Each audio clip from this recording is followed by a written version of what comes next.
Hello दोस्तों, इस YouTube channel पर आपका स्वागत है। आज की क्लास में हम ARO एग्ज़ाम के लिए ज्योग्राफी के महत्वपूर्ण प्रश्नों को कवर करेंगे। प्रश्नों की संख्या रहने वाली है इस क्लास में 38 और ये सभी प्रश्न जो है ARO के पैटर्न पर ही आधारित है। आप क्लास को पूरा देखिएगा, आपको सेशन जरूर पसंद आएगा। क्लास को आरंभ करते हैं। प्रत्येक प्रश्न की अच्छे से व्याख्या करेंगे और प्रत्येक पॉइंट को समझते हुए चलेंगे। निम्नलिखित कथनों पर विचार कीजिए। कौन सा कथन सही है? गुजरात में भारत का विशालतम सौर पार्क है। केरल में पूर्णतः सौर शक्तिकृत अंतर्राष्ट्रीय हवाई अड्डा है। गोवा में भारत की विशालतम तैरती हुई सौर प्रकाश वोल्टेज परियोजना है। आप आंसर को जो है सेलेक्ट करते हुए चलिएगा। ऑप्शन बी राइट आंसर है। केवल यहाँ पर दूसरे वाला कथन सही है। केरल में पूर्णतः सौर शक्तिकृत अंतर्राष्ट्रीय हवाई अड्डा है, जबकि पहले वाला यहाँ पर गलत है। भारत का विशालतम सौर पार्क किस राज्य में है? तो इस राज्य का आपको नाम याद रखना है कि ये राजस्थान राज्य में है। भारत का विशालतम सौर पार्क है जो कि राजस्थान में है। भारत की विशालतम तैरती हुई सौर प्रकाश वोल्टेज परियोजना ये आपकी तेलंगाना राज्य में है। तेलंगाना राज्य के रामागुडम में है। रामागुडम।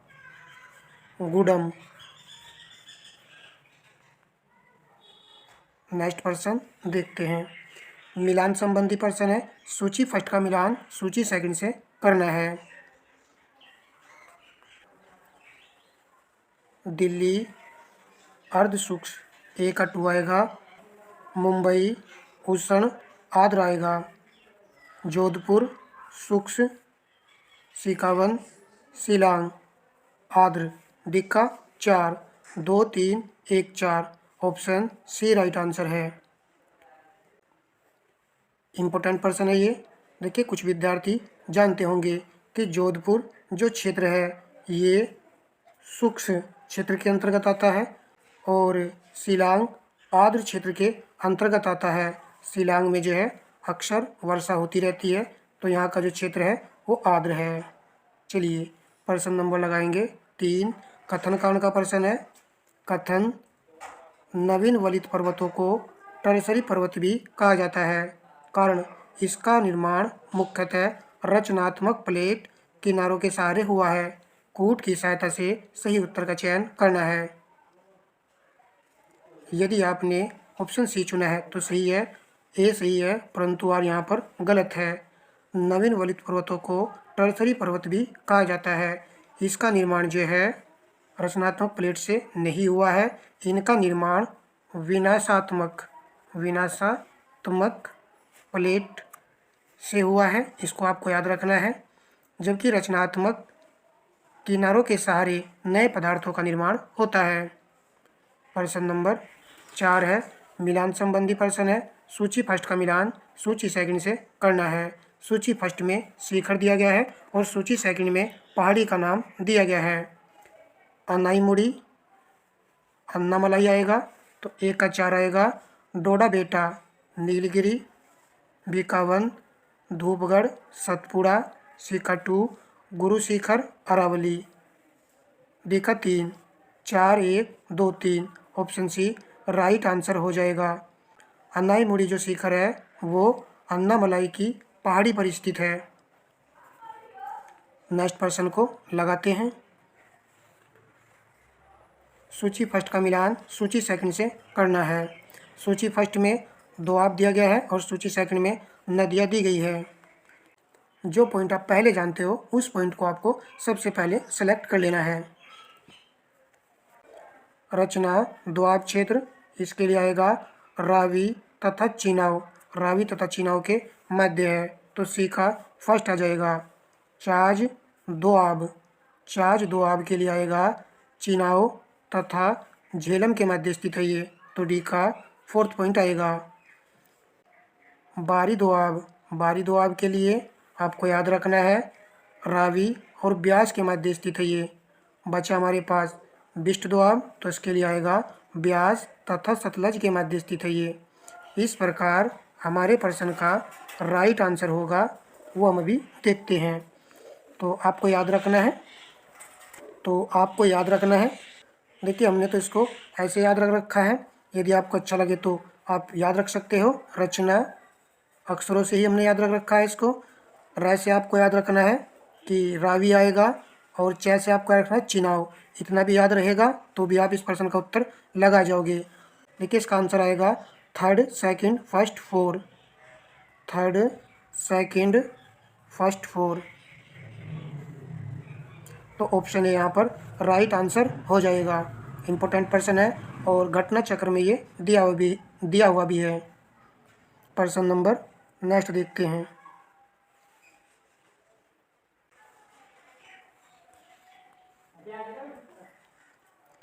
नीचे दो कथन दिए गए हैं, जिनमें से एक को अभिकथन ए तथा दूसरे को कारणार कहा गया है। अभिकथन ए, तीस्ता नदी पहले गंगा की सहायक नदी थी, आजकल वह ब्रह्मपुत्र की सहायक नदी है। नदी अपहरण हिमालय की नदियों का एक प्रमुख गुण है। तो कूट के माध्यम से सही उत्तर का चयन करना है। यह पूरी क्लास आर.ओ. ए.आर.ओ. के पैटर्न पर ही है। जिस तरह आर.ओ. ए.आर.ओ. का प्रश्न पत्र बना था, उसी तरह के प्रश्न आपको यहाँ पर ज्योग्राफी के देखने को मिल जाएंगे। यदि आपने ऑप्शन ए चुना है तो बिल्कुल सही है। ए और आर दोनों सत्य है। आर ए की सही व्याख्या करता है। देखिए, कुछ विद्यार्थियों को यदि अभिकथन पता है और कारण भी पता है तो ये दोनों तो सही है। सही व्याख्या कर रहा है या नहीं, इसके बारे में थोड़ा सा जान लेते हैं। तीस्ता नदी पहले गंगा की सहायक नदी हुआ करती थी, परंतु आजकल यह ब्रह्मपुत्र की सहायक नदी है। बात तो सही है। और नदी अपहरण हिमालय, ये क्या चीज़ है? नदी अपहरण, जो नदी अपहरण यहाँ पर लिखा हुआ है, यही मेन पॉइंट है। तो आप इसको समझ लीजिए। नदी अपहरण का क्या अर्थ होता है? यह एक प्रमुख क्या होती है? प्रवाही जल नदी होती है। और इसका अर्थ ये होता है, सिंपल भाषा में समझ लेते हैं, एक नदी दूसरी नदी के जल क्षेत्र को अपने मिला लेती है, उसको कहा जाता है नदी अपहरण। तो यही तो ये कह रहा है। इसीलिए तो रीजन जो है कथन की सही व्याख्या कर रहा है। पहले तीस्ता नदी गंगा की सहायक नदी हुआ करती थी, परंतु इस कारण से यह ब्रह्मपुत्र की सहायक नदी हो गई है। प्रश्न नंबर लगाएंगे नेक्स्ट। कथन कारण का प्रश्न है।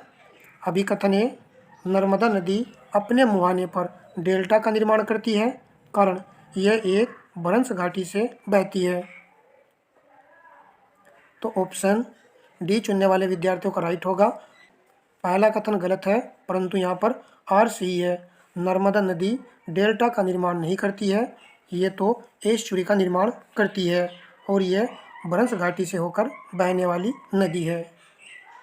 चलिए प्रश्न नंबर लगाएंगे नेक्स्ट। कथन कारण का ही प्रश्न है। भारत की पश्चिमी घाट से निकलकर पश्चिम की ओर प्रवाहित होने वाली नदियाँ डेल्टा का निर्माण नहीं करती हैं। तो ये सही है, क्योंकि ये एस्चुरी का निर्माण करती हैं। वे छोटे प्रवाह क्षेत्र से अपेक्षाकृत कठोर चट्टानों पर प्रवाहित होती हैं।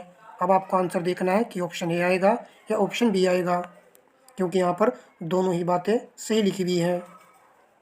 यदि आपने ऑप्शन ए चुना है तो सही है। ए और आर दोनों सत्य है। आर ए की सही व्याख्या करता है। तो पहली लाइन तो आप सभी समझ चुके हैं कि ये डेल्टा का निर्माण नहीं करती हैं, ये एस्चुरी का निर्माण करती हैं, जैसे कि नर्मदा, ताप्ती और भी अन्य नदियाँ हैं। और ये दोस्तों छोटे प्रवाह क्षेत्र से अपेक्षाकृत कठोर चट्टानों से प्रभावित होकर बहती हैं। कठोर चट्टानों से होकर बहती हैं, तो इनका जो मार्ग है वो बहुत कम ये दूरी तय करती हैं, इसलिए जो ये डेल्टा का निर्माण नहीं करती हैं। परंतु कुछ नदियाँ पश्चिमी घाट से निकलकर पूरब की ओर बहती हुई चली जाती हैं, और वे लंबे मार्ग का अनुसरण करती हैं। लंबे मार्ग का अनुसरण करती हैं, इसी कारण तो वे दोस्तों डेल्टा का निर्माण करती हैं। चलिए अब अच्छे से आपकी समझ में आ गया होगा ये पॉइंट। नेक्स्ट प्रश्न देखते हैं। नदियों तथा सहायक नदियों का निम्नलिखित में से कौन सा युग्म सही सुमेलित नहीं है?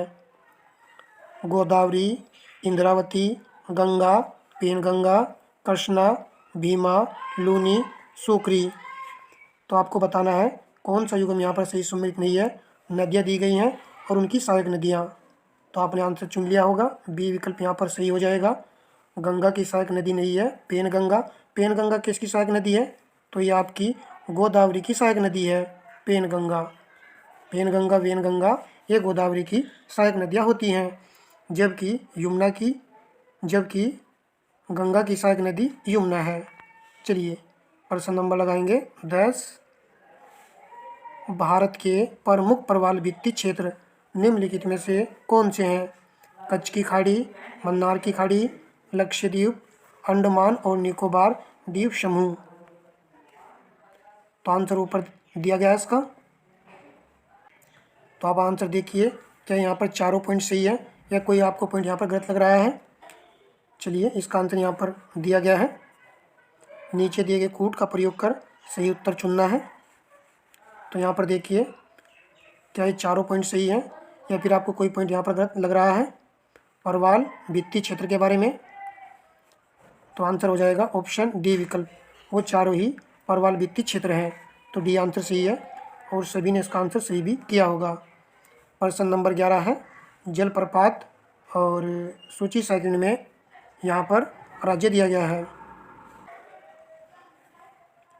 बरकना जलप्रपात ये आपका कर्नाटक राज्य में है, तो ए का 3 आएगा। दूध सागर गोवा राज्य में है, तो बी का 4 आएगा। 3, 4 ऑप्शन बी में है, तो बी प्रश्न का राइट आंसर होगा। डुडमा उड़ीसा में है और किलियूर ये आपका तमिलनाडु राज्य में है। तो इसी को याद रखना है डी वाले को, ये एक अच्छा पॉइंट है। आपको जो उचित लगे तो उस पॉइंट को जरूर नोट कीजिएगा। और जैसा कि हमने आपको बता रखा है समय काफ़ी है, तो उस हिसाब से उसको बाद में आप रिवीजन जरूर कीजिएगा। प्रश्न नंबर आपका 12 है। सूची फर्स्ट का मिलान आपको सूची सेकंड से करना है। तो सूची फर्स्ट में दर्रा दिया गया है और सूची सेकंड में राज्य दिया गया है। बनियाल दर्रा ये आपका जम्मू कश्मीर में है, ए का 2 आएगा। नाथुला सिक्किम राज्य में है, नीति उत्तराखंड राज्य में है और शिव किला हिमाचल प्रदेश में है। 2, 3, 4, 1 ऑप्शन बी राइट आंसर होगा। नेक्स्ट प्रश्न लगाते हैं। और हाँ दोस्तों, सभी दोस्तों से रिक्वेस्ट है कि वीडियो को लाइक और शेयर तो अवश्य किया करो भाई।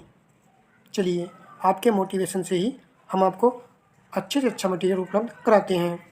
प्रश्न नंबर 13 है। सूची फर्स्ट का मिलान आपको सूची सेकंड से करना है। सूची फर्स्ट में युद्ध दिए गए हैं और सूची सेकंड में यहाँ पर कुछ महत्वपूर्ण जानकारी इनसे संबंधित दी गई है। प्रथम कर्नाटक युद्ध, इसके लिए आएगा एक्सला चपेल की संधि से इसका अंत हुआ था और हमने आपको ये कई बार कराया भी है। सी का 4 है और जो विद्यार्थी जानते होंगे उन्होंने झट से इसका आंसर चुन लिया होगा। तृतीय कर्नाटक युद्ध इसका जो अंत हुआ था वो पेरिस की संधि से हुआ था, जबकि द्वितीय कर्नाटक युद्ध ये एक अनिर्णायक युद्ध था। तो सी का 3 आएगा। प्रथम मैसूर युद्ध, इस युद्ध में ब्रिटिश की हार हुई थी। तो इस प्रकार हमारा आंसर सी है। और यहाँ पर जो है तीनों युद्ध दिए गए हैं, तो तीनों युद्ध आपके याद रहने चाहिए। प्रथम कर्नाटक युद्ध जरा गौर कर लेते हैं, एक बार फिर से इनका रिवीजन हो जाएगा। प्रथम कर्नाटक युद्ध कब हुआ था? तो ये हुआ था 1746 से 1748 और 1748 में ही एक्स लाचपेल की संधि से इसका अंत हुआ था। ये पॉइंट इम्पोर्टेंट है। द्वितीय कर्नाटक युद्ध 1749 से ये युद्ध चला था 54 तक। इसके जस्ट बाद स्टार्ट हो गया था युद्ध। फिर उसके बाद में तृतीय कर्नाटक युद्ध 1758 से 4 साल के बाद में स्टार्ट हो गया था और ये चला था 1763 तक। चलिए प्रश्न नंबर लगाएंगे नेक्स्ट। निम्नलिखित कथनों पर विचार कीजिए। ग्रामीण वानिकी का उद्देश्य सामुदायिक भूमि और निजी स्वामित्व की भूमि पर पेड़ लगाना है। फोरम वानिकी व्यक्तित्व किसानों को अपनी खुद की फोरम भूमि पर अपने परिवार की घरेलू आवश्यकताओं की पूर्ति के लिए वृक्षारोपण हेतु प्रोत्साहित करती है। सही का चयन करना है। तो आंसर हो जाएगा ऑप्शन सी विकल्प। दोनों ही कथन यहाँ पर सही लिखे हुए हैं। तो आप इसको याद कर सकते हो कि फॉर्म 1 की व्यक्तिगत किसानों को अपनी ही खुद की फॉर्म भूमि पर अपने परिवार की घरेलू आवश्यकता की पूर्ति के लिए वृक्षारोपण हेतु ये योजना प्रोत्साहित करती है, और जबकि ग्रामीण 1 की ये सामुदायिक भूमि और निजी स्वामित्व की भूमि पर पेड़ लगाना जो है इस योजना का दायित्व है। चलिए प्रश्न नंबर लगाएंगे नेक्स्ट। 2-4 प्रश्न तो ऐसे आते ही हैं। प्रश्न नंबर 15 है, कथन कारण का प्रश्न है। पिछले 2 दशकों में उत्तर भारतीय मैदानों में बाढ़ की बारंबारता फ्रीक्वेंसी ऑफ फ्लूड्स बढ़ गई है। कारण गाद के निक्षेपण के कारण नदी घाटियों की गहराई में कमी हो गई है। तो आपने इसका आंसर चुन लिया होगा। ऑप्शन ए यहाँ पर राइट आंसर है। ए और आर दोनों सही है। आर ए का सही स्पष्टीकरण ये कर रहा है। देखिए यहाँ पर जो कारण दिया गया है, जो इसका रीजन है, वो कथन की सही व्याख्या कर रहा है। गाद के निक्षेपण के कारण नदी घाटियों की गहराइयों में कमी हो गई है। ये जैसे कि नदियाँ बहाकर अपने साथ में मिट्टी कंकर लाती हैं, इस कारण से यहाँ पर जो है इसकी गहराई कम हो गई है। पिछले 2 दशकों में उत्तर भारतीय मैदानों में बाढ़ की बारंबारता बढ़ गई है। बाढ़ की बारंबारता बढ़ गई है तो इसका कारण है वर्षा जो बढ़ रही है उसके कारण ही वो अपने साथ मिट्टी गाद कण लेकर आती है, जिससे कि नदी घाटियों गहराइयों में कमी देखने को मिल रही है। चलिए और एक इसका सिंपल कारण ये भी है, भारत का सामान्य ढाल पश्चिम से पूरब की ओर है। ये भी इसका एक सामान्य कारण है। प्रश्न नंबर लगाएंगे 16।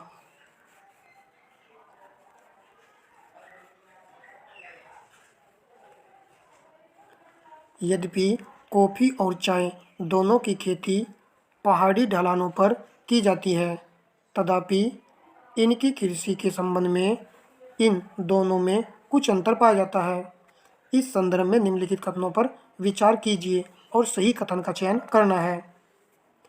कॉफ़ी के पौधे को उष्णकटिबंधीय क्षेत्रों की उष्ण और आर्द्र जलवायु की आवश्यकता होती है, जबकि चाय की खेती उष्णकटिबंधीय और उपोष्ण दोनों क्षेत्रों में की जा सकती है। कॉफ़ी के बीजों के द्वारा प्रवर्धित की जाती है, लेकिन चाय केवल डाली कलम के द्वारा ही प्रवर्धित की जाती है। तो ये वाली लाइन तो हम सभी जानते हैं, जो सेकंड लिखी हुई है कि कॉफ़ी को जो बीजों से प्राप्त किया जाता है और चाय को डाली कलम से प्राप्त किया जाता है। तो दूसरे वाला सही है और पहले वाला आपको देखना है कि सही है गलत है। तो यहाँ पर आंसर हो जाएगा ऑप्शन सी। दोनों ही कथन यहाँ पर सही लिखे हुए हैं।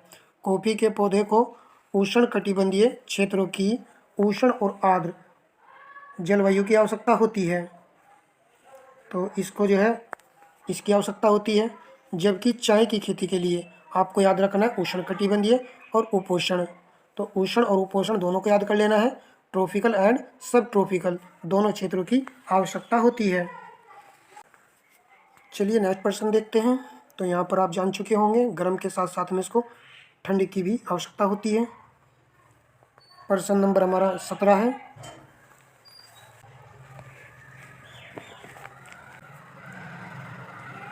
सूची फर्स्ट का मिलान सूची सेकंड से करना है। तो सूची फर्स्ट को देख के यहाँ पर इसमें फसल दी गई है, सूची सेकंड में प्रजाति जो दी गई है धान की प्रजाति है, रत्ना है धान की प्रजाति, तो ए का वन आएगा। और वरुणा किसकी प्रजाति है, तो वरुणा जो है सरसों की प्रजाति है, तो बी का 4 आएगा। तो ऑप्शन बी यहाँ पर राइट आंसर हो जाएगा। अलसी की प्रजाति कौन सी है, नीलम है। और मटर की प्रजाति रचना है, तो मटर को याद रखना है, रचना इसकी प्रजाति है। चलिए प्रश्न नंबर लगाएंगे 18। मिलान संबंधी प्रश्न है। तो सूची फर्स्ट का मिलान सूची सेकंड से करना है। सूची फर्स्ट में फसल पौधारोपण दिया गया है और सूची सेकंड में सर्वाधिक उत्पादक राज्य दिया गया है। जूट, पश्चिम बंगाल, ए का 4 आएगा, ए का 4 ऑप्शन ए में दिया गया है, तो ए हमारे प्रश्न का राइट आंसर हो जाएगा। चाय असम राज्य, गन्ना उत्तर प्रदेश और रबड़ केरल राज्य, तो ए ही राइट आंसर था और सभी ने इसका आंसर सही भी किया है। प्रश्न नंबर 19 है, निम्नलिखित में से कौन से देश समुद्र या महासागर के तट पर स्थित नहीं है? कांगो गणराज्य, नाइजर, इथोपिया, गिनी बिसाऊ। नीचे दिए गए कोड से सही उत्तर चुनिए।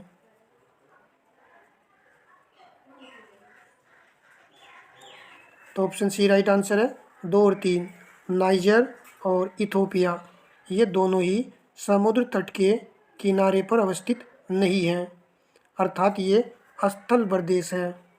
अफ्रीका महाद्वीप के काफ़ी देश जो है स्थल प्रदेश हैं। अफ्रीका महाद्वीप के लैंड लॉक कंट्री के अंतर्गत आते हैं, स्थल प्रदेश हैं। नेक्स्ट प्रश्न देखते हैं।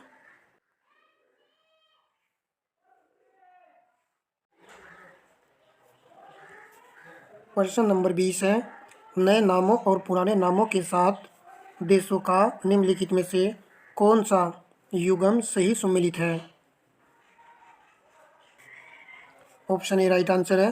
किंगडम ऑफ इवास्तानी स्वाजीलैंड, तो स्वाजीलैंड जो है इसका पुराना नाम था, अन्य यहाँ पर से भी गलत दिए गए हैं। तो जिम्बाब्वे का आप जानते ही हो कि रोडेशिया है। मलावी इसके लिए आएगा नासालैंड। बस इन दो को जान लीजिए।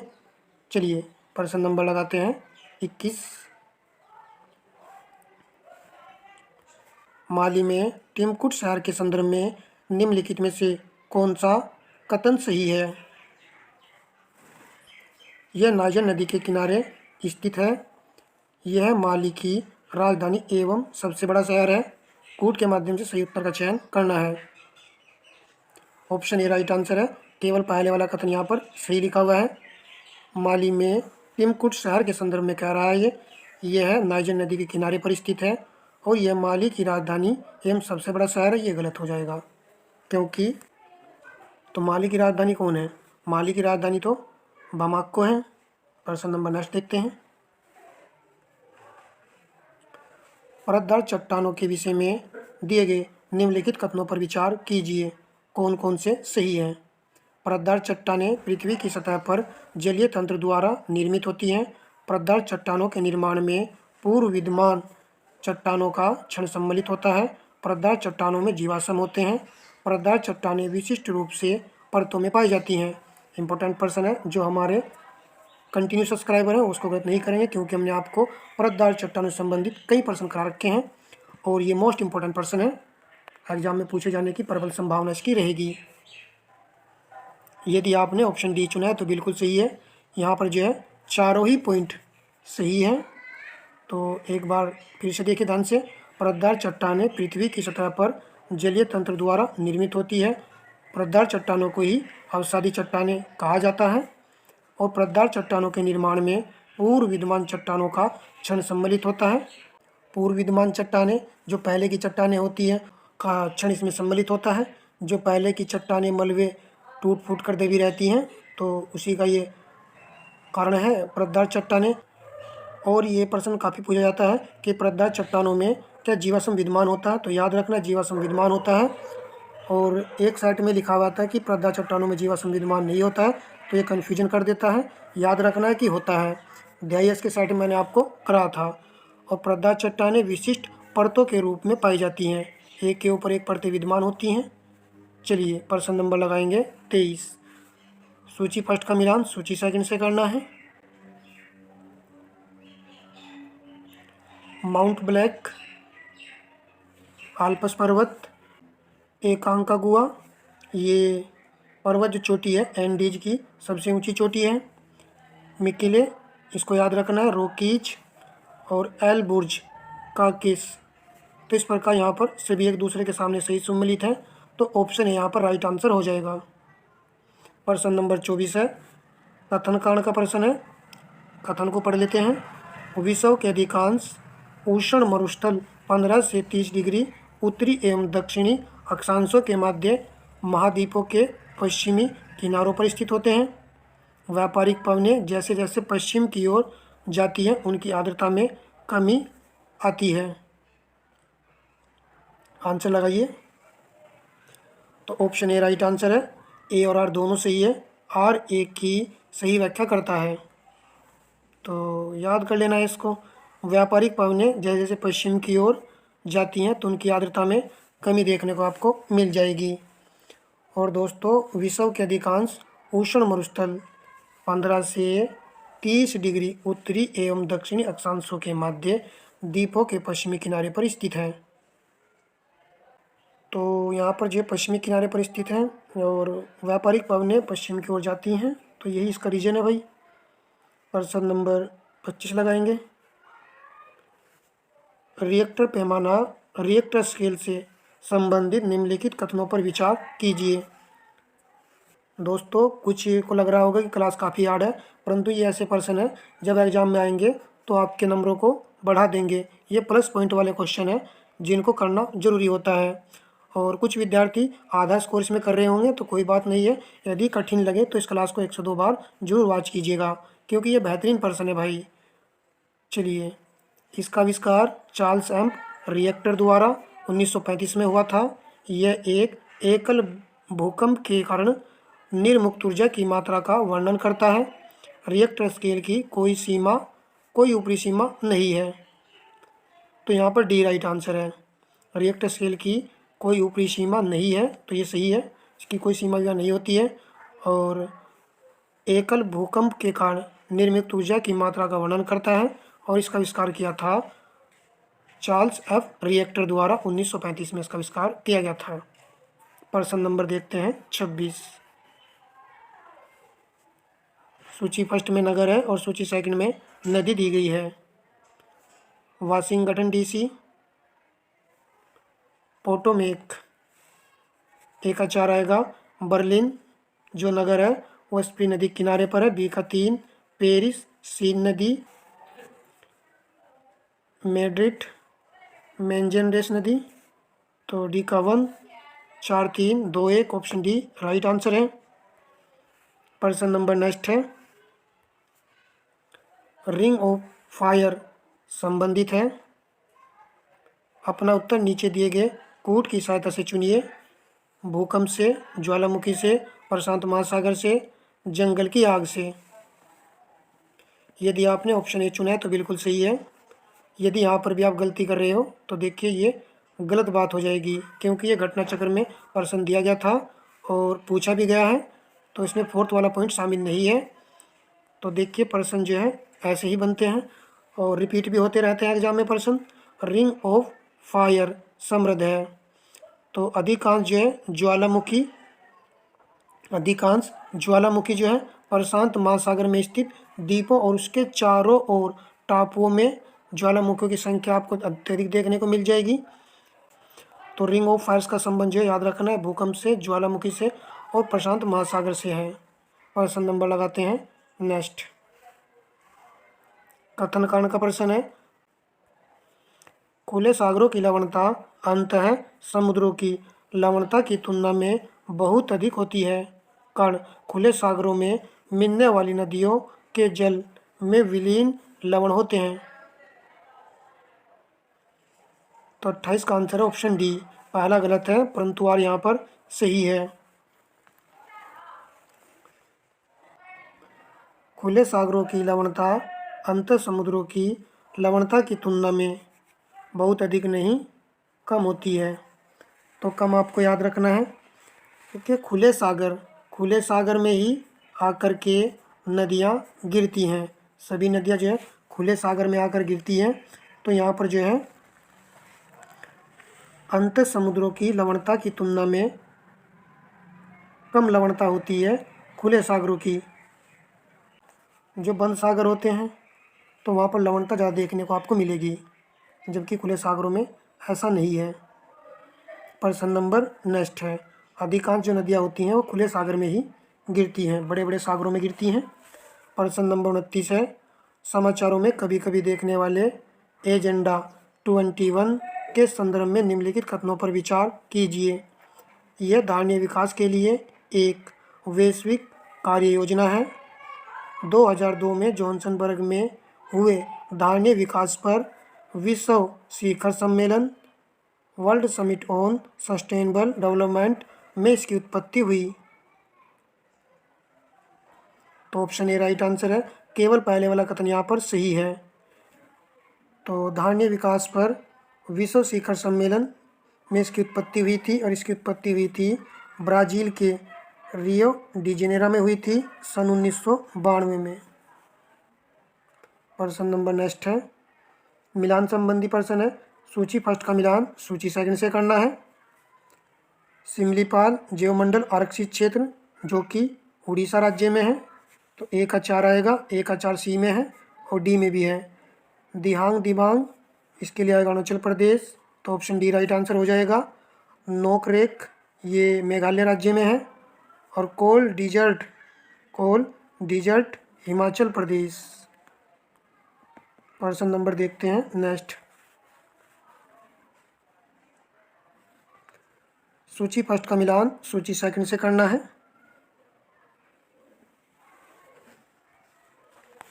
कोयला तलचर उड़ीसा, 1 का 4 आएगा। तांबा खेतड़ी राजस्थान, लोह अयस्क केंद्रमुख कर्नाटक, चांदी राजस्थान जावर क्षेत्र, तो डी का 2 4 3 1 2 ऑप्शन सी राइट आंसर है। प्रश्न नंबर नेक्स्ट लगाते हैं। पीली क्रांति भारत में निम्नलिखित में से किससे संबंधित है? तो क्रांति संबंधित एक प्रश्न एग्जाम में जरूर बनेगा। ऑप्शन बी राइट आंसर है। तिलहन उत्पादन से ये संबंधित है। प्रश्न नंबर नेक्स्ट है। सूची फर्स्ट का मिलान सूची सेकंड से करना है। सूची फर्स्ट में जनजाति है और सूची सेकंड में मूल राज्य दिया गया है। थारू जनजाति उत्तर प्रदेश, 1 का 4 आएगा। भील राजस्थान, बी का 1 गद्दी हिमाचल प्रदेश, सी का 2 मुंडा जनजाति झारखंड राज्य से संबंधित है, तो डी का 3 4 1 2 3 4 1 2 3, तो ऑप्शन डी राइट आंसर होगा। प्रश्न नंबर नेक्स्ट देखते हैं। टेगा वन विशिष्टता है, तो टेगा वन की क्या विशिष्टता है? तो डी राइट आंसर है। समशीतोष्ण क्षेत्र की विशेषता देखने को मिलती है टेगा वनों में। टेगा वनों को ही क्या कहा जाता है? कोणधारी वन। तो टेगा वनों को ही शीतोष्ण कोणधारी वन कहा जाता है। चलिए प्रश्न नंबर लगाते हैं नेक्स्ट। मिलान संबंधी प्रश्न है। सूची फर्स्ट का मिलान सूची सेकंड से करना है। सूची फर्स्ट में खनिज और सूची सेकंड में प्रमुख उत्पादक दिए गए हैं। प्रमुख उत्पादक यहाँ पर देश दिए गए हैं। खनिज तेल वेनेजुला, 1 का 3 आएगा। तांबे के लिए जाम्बिया, बी का 1 मैग्नीज गेबन, सी का 4 बॉक्साइट गुआना, तो डी का 2 3 1 4 2 ऑप्शन है यहाँ पर राइट आंसर है। तो ऑप्शन ए चुनने वाले विद्यार्थियों का सही आंसर हो जाएगा।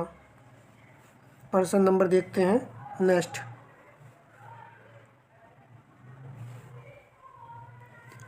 पृथ्वी के धरातल से ऊपर की ओर वायुमंडल के विभिन्न स्तरों का सही अनुक्रम है। तो पृथ्वी के धरातल से ऊपर की ओर वायुमंडल की विभिन्न परतों का सही अनुक्रम चुनना है। तो ऑप्शन सी चुनने वाले विद्यार्थियों का राइट आंसर होगा। सबसे पहले क्षोभ मंडल, समताप मंडल, मध्य मंडल, आयन मंडल, और लास्ट वाला है बहिर्मंडल। ये इनका यहाँ पर सही अनुक्रम है। प्रश्न नंबर देखते हैं सेकंड लास्ट प्रश्न है ये। जब ग्रीनविच में मध्याह्न है, एक जगह का स्थानीय समय 5 बजे साय है, तो निम्नांकित में वह कौन सा यामोत्तर है जिस पर उपर्युक्त जगह अवस्थित है? चलिए आंसर कीजिए।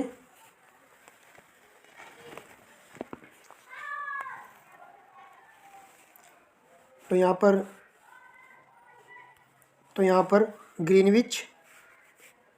पर ग्रीनविच ये लाइन है। चलिए अब आंसर आप कर सकते हो। 5 बजे हैं शाम के, तो 5 बजे हैं। चलिए दोस्तों इसको कन्वर्ट कर लीजिए मिनट में। तो 5 गुणा 60 कीजिए तो कितना आएगा, 300 मिनट आ जाएगा। अब 1 डिग्री में 4 मिनट होती है, तो आप जो 300 को 4 से भाग कर दीजिएगा। 4 सत्ते 28 और 4 पंजे 20, 75 डिग्री। अब ये बताना है कि पूरब आएगा या पश्चिम आएगा। तो ऑप्शन ए राइट आंसर है, 75 डिग्री पूरब आएगा।